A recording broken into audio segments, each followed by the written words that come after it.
The 206 bones of the adult skeleton provide structure and protection and facilitate motion. The skeleton protects vital organs. The brain is surrounded by bones that form part of the skull. The heart and lungs are located within the thoracic cavity. And the vertebral column provides structure and protection for the spinal cord. The skeletal system is also the site of calcium and phosphorus storage and blood cell formation. Inside the bone marrow of spongy bone, stem cells give rise to blood cells. Interactions between the skeleton, muscles, and nerves move the body. The nervous system sends commands to skeletal muscles to contract, producing movement at joints or articulations between bones. Movement of the skeleton often involves pairs of muscles that perform opposing actions, like flexing and extending or bending and straightening. Muscles involved in these paired actions are categorized as agonists and antagonists. A muscle that contracts to generate the main force of an action is called the prime mover, or the agonist for that action. Muscles that perform the paired and opposing action are called the antagonists. The agonists in elbow flexion are the muscles that contract to bring the elbow joint into a flexed position.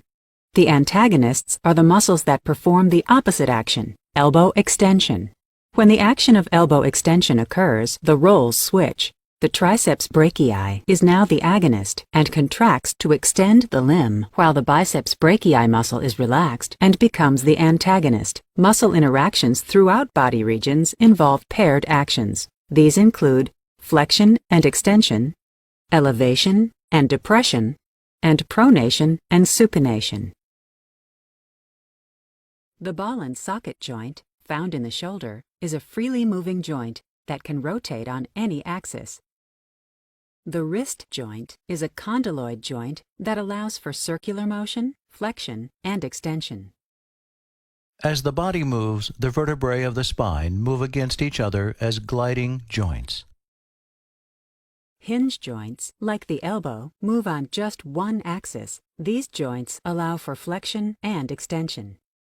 At the top of the spine, the atlas and axis form a pivot joint that allows for rotation of the head. In the hand, the thumb's saddle joint lets the thumb cross over the palm, making it opposable. Sutures are non-moving joints that connect bones of the skull.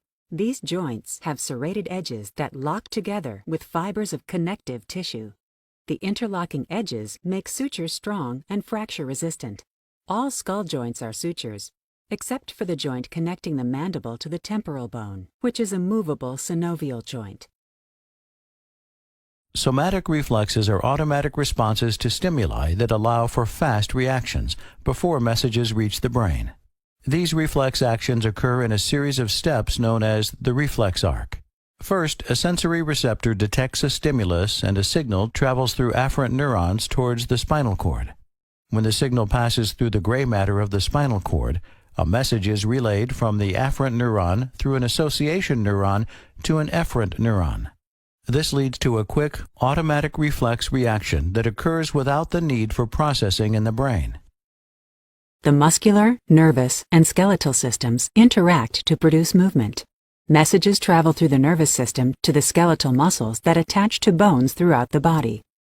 The fibrous appearance of skeletal muscles is created by the arrangement of proteins inside the cells that form muscle tissue. Motor neurons of the nervous system connect with these skeletal muscles. Movement occurs through a series of steps. Impulses from the nervous system reach the neuromuscular junction. The neuron releases a neurotransmitter called acetylcholine. It binds to receptors on the muscle and begins a chemical reaction within its fibers.